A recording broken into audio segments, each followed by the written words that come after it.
Olha só, Israel, eu acho que assim, a primeira pergunta é para você exatamente porque você que deu essa deixa. Quando a gente vai pensar nos Rolling Stones do I Can Get No Satisfaction, você falou uma história muito legal. Sempre a gente acha que a grama do vizinho é mais verde. Sim. Eu dou um exemplo porque assim que terminei a residência, eu trabalhando, final do ano eu olhava para o pessoal assistindo no Instagram e na realidade, na época, Facebook, o pessoal viajando Nova York, cara, eu indo para Manacapuru porque financeiramente eu não tinha condições. Mas eu não podia reclamar porque as pessoas que tinham muitas pessoas que tinham uma condição muito pior do que a minha. Mas eu estava olhando para a grama do vizinho. Você contou uma história aí também. Você pode falar um pouquinho sobre o que você já passou? A tela brilhante do celular, ela não livra ninguém, né? Não livra se você é pobre, rico, rainha, rei. Então a gente percebe que realmente ela influencia o seu cérebro. Eu passei por uma situação, mesmo sendo cirurgião plástico, mesmo viajando bastante, todo mundo que me conhece sabe que eu gosto de viajar. E eu estava olhando o Instagram, né? E a gente seleciona as pessoas que a gente tem assuntos em comum, interesses em comuns. E eu vi lá o pessoal viajando para a Grécia. Eu olhei assim, poxa vida, eu ainda não consegui viajar para a Grécia, que coisa, eu só trabalho, não sei o quê. E quando eu terminei de pensar isso, eu pensei, eu cheguei de Nova York ontem. Então, assim, para ver como o nosso cérebro está condicionado a considerar realmente a grama do vizinho mais verde. Aí eu disse, não, Deus, perdão, né? Retiro o que eu disse, mas realmente sofre uma influência. Acho que o cérebro, estudos comprovam isso daí, né? A influência que você tem dessa questão, dessa influência que você fica viciado em ficar acompanhando a vida dos outros, passando tudo e não considerar o que é bom na sua vida. Então, a partir daí, deletei algumas pessoas, eu tentei fazer uma limpeza, né, um detox, né, de redes sociais, e a gente tenta levar a nossa vida e sempre ver o que é bom. E aí, com a idade, né, a gente vai descobrindo que às vezes é bom só sentar numa mesa, ou sentar aqui para conversar, ou beber um vinho, ou beber uma cerveja. Não importa a cidade, nem o local, importa as companhias. Olha a coisa, eu estava olhando você em Nova York, achando que eu tinha que estar em Nova York, e você está voltando de Nova York achando que tem que ir para a Grécia. Olha que loucura onde é que a gente chegou, né? A gente ficou viciado. Eu acho que o ser humano, ele está perdendo a capacidade de aproveitar o hoje, o agora. Porque as coisas acontecem tão rapidamente.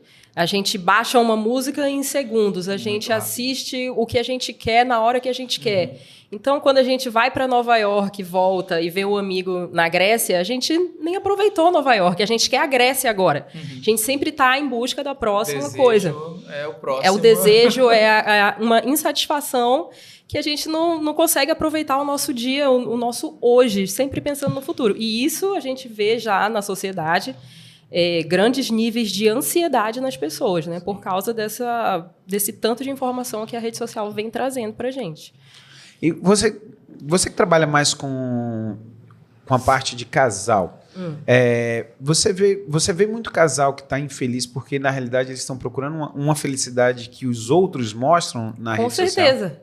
Com certeza. Tem muita comparação. As mulheres comparam muito os seus relacionamentos com os relacionamentos das amigas, o casamento da amiga, o marido da amiga. Só que a pessoa vai para a internet contar só as suas glórias, né? Ela não conta os seus problemas ali. E a gente tende a se comparar com as pessoas sem saber da história delas. Casal de propaganda de margarina, né? Isso. Esses casais, muitas vezes, né, vendem, né, essa vida porque eles lucram com isso, né? E a gente fica olhando assim, puxa vida, aquele casal margarina ali, olha que legal, porra, eles têm isso. E se não for desse jeito, aí a pessoa não consegue ser feliz. Mas não existe. E aí, quando chega a segunda-feira, a gente vê que o casal margarina tá separado. Exatamente.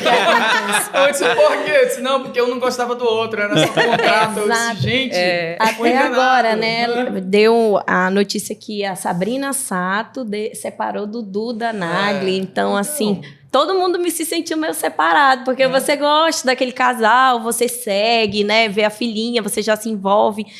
O impacto dessas famílias próximas que a gente tem de comparar nossos relacionamentos e com essas outras famílias que têm realidades completamente diferentes das nossas também, né? Completamente diferentes. A gente com certeza vai falar muito sobre comparação aqui nesse podcast, né? Exato. E assim, uma coisa que eu quero deixar aqui para todo mundo que está conversando aqui, que está assistindo a gente, é que a gente não pode nunca se comparar com ninguém. Porque o nosso início já não é igual o de outra pessoa. Eu nasci em Manaus, outra pessoa nasceu em São Paulo. Isso já é uma grande diferença de oportunidades, de ambiente, de network, de tudo. De tudo. E a gente vai buscando esse desenvolvimento ao longo da nossa vida. Não se comparando com outras pessoas, mas se comparando com nós mesmos de ontem. Essa é a melhor comparação. É isso que eu falo. Assim, geralmente, quando a gente faz estudo de marketing e a gente contrata novas empresas de marketing, né, para fazer filmagem, para fazer trabalhos para as redes sociais, eles pedem para relacionar quem são os meus maiores concorrentes. E eu sempre coloco eu mesmo. Exato. Eu mesmo e a minha equipe. Aí eles, não, mas você não tem alguém de... Não tenho, porque eu não vou considerar um colega de trabalho concorrente. Eu tenho que considerar o meu trabalho ruim, o meu trabalho ruim de ontem, a minha concorrência. E amanhã vai ter que ser melhor para a gente conseguir ter melhor resultado e o paciente ficar satisfeito e ele volta. Olha que coisa interessante você está falando, Israel. Eu estava assistindo hoje uma entrevista com o Chris Martin, do Coldplay, e ele estava no podcast da Venus e as meninas estavam perguntando assim, que ele vem numa ascensão muito grande. Eu até brinco porque o Coldplay, não sei se vocês lembram, mas antigamente o Coldplay era B-side, né? As músicas eram mais depressivas. Eu acho que em algum momento alguém deu Rivotril para todo mundo e aí eles começaram a ficar alegres. E aí o negócio foi para cima. E ela perguntava assim, se você tiver... Agora que você está aqui em cima, se você olhar para baixo, ele falou assim, eu não consigo olhar para baixo.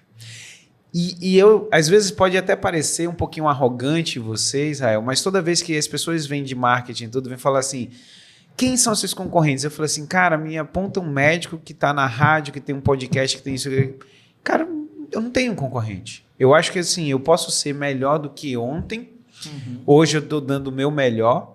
E amanhã vai ser melhor do que hoje. E eu não posso ficar comparando com as outras pessoas. Uma limpeza espiritual é tentar não se comparar. É exatamente sobre isso que a gente... É uma libertação, né? É uma libertação, porque quando eu estou seguindo os meus colegas, né, os outros cirurgiões plásticos, e estou comparando, ele comprou isso, ele fez isso, ele viajou para tal lugar, ele operou a fulana. Cara, dá errado.